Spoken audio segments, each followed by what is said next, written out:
Hi everyone. Well, this is a special episode. This is my 500th video here on this channel. And firstly, I wanted to thank all of you who've supported me over the many years of doing this and hope that these videos have been useful for you. And there's more coming soon as well.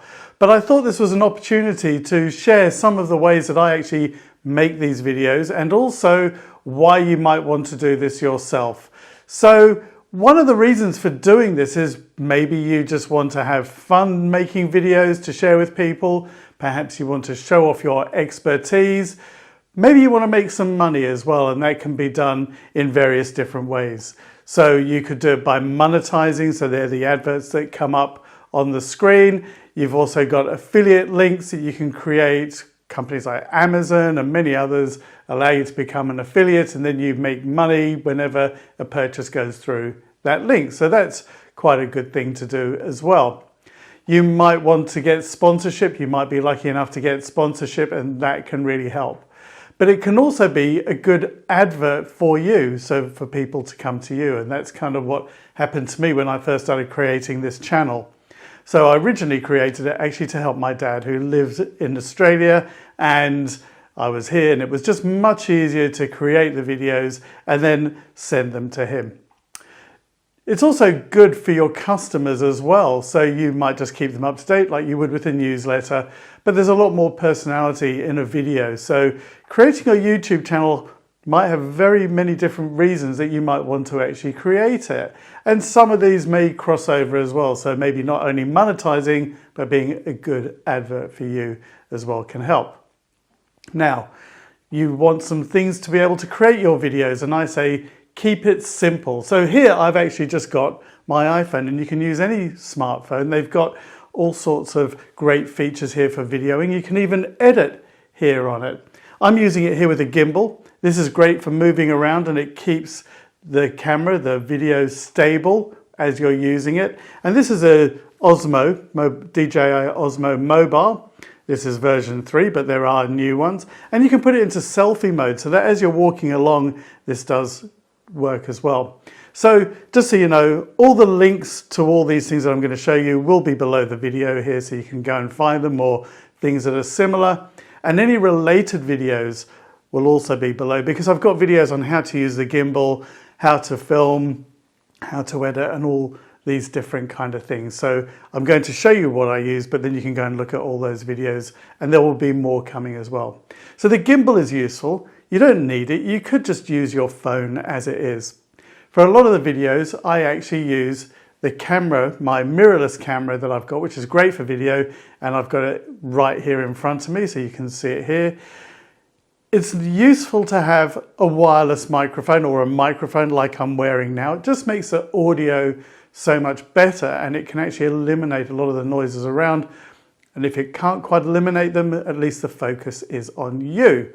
So speaking of you, a good tip for when you're filming: get yourself ready, take a deep breath, maybe have a glass of water, and just kind of have a look in the mirror. Make sure you don't have any hair sticking up. In my case, I always check my eyebrows and things like that. So these are things that help you make your video. So I've got my gimbal here. I'm just going to switch that off, because another really useful thing that you can have is this thing here that's used by a lot of people, and it is this ring light, and they're very reasonable. I got this on Amazon. As I said, I'll put a link for that below.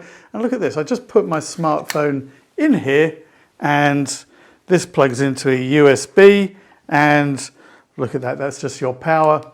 And there you've got a light, and as you can see, a nice even light for you. This started by a lot of makeup bloggers using this. So very reasonably priced. You can see it's got the light built in. It's powered by USB, and your phone just goes right there, and you can turn the phone so that it's either in landscape or portrait. And this just takes all the hard work out of doing any filming. It's going to do me out of a job. Let's just switch that off. By the way, you can change the color of these as well. You can dim them and all sorts of things. So do check these out. And as I said, they're very reasonably priced and very, very popular. So let's just do that. Now, one of the key things is you want to be able to edit this. And video editing software could be a bit pricey. And when I started out, it was very pricey. In fact, we didn't have software. We had different machines and they all connected together, like VHS machines and Betamax and all sorts of other things that we used to use. And we had to go from tape to tape. Now you do it digitally. So if you've got an iPhone, you will have iMovie on there, which is very useful.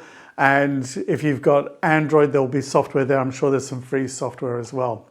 But there's some other very good software as well for things like tablets, Androids and iPhones, such as LumaFusion. And LumaFusion is paid for, it's relatively cheap, but wow, it's a powerful bit of software for editing. And I've got some videos coming up showing you how to use that. So that's LumaFusion. And I have to say I'm using that more and more.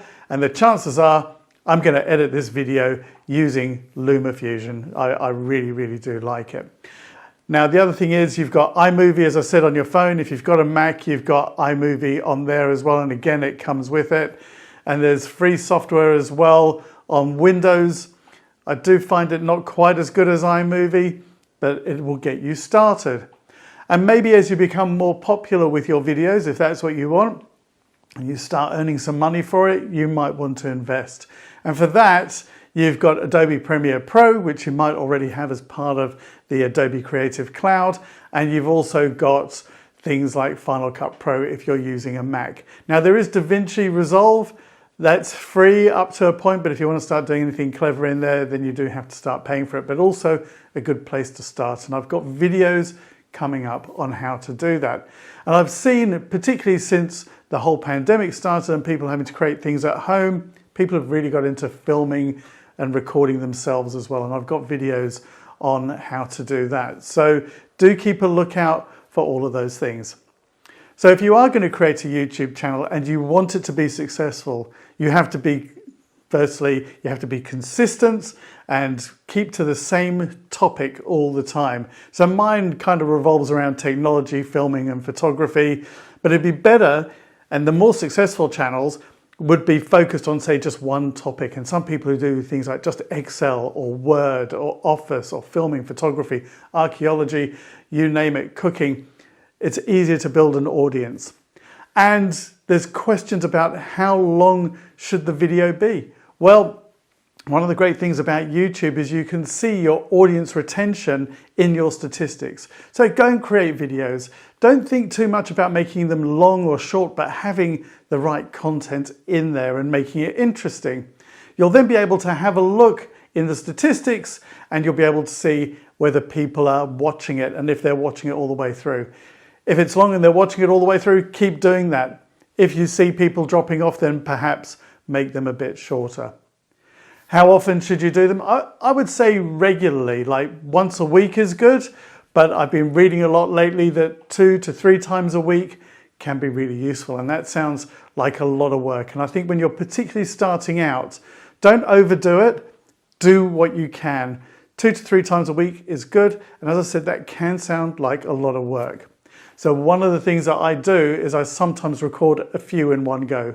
So I get my ideas together, I script them, although I kind of more bullet point them, and that's an interesting thing as well. If you try and script, you've got to try and learn it, and that can put you under pressure trying to learn it.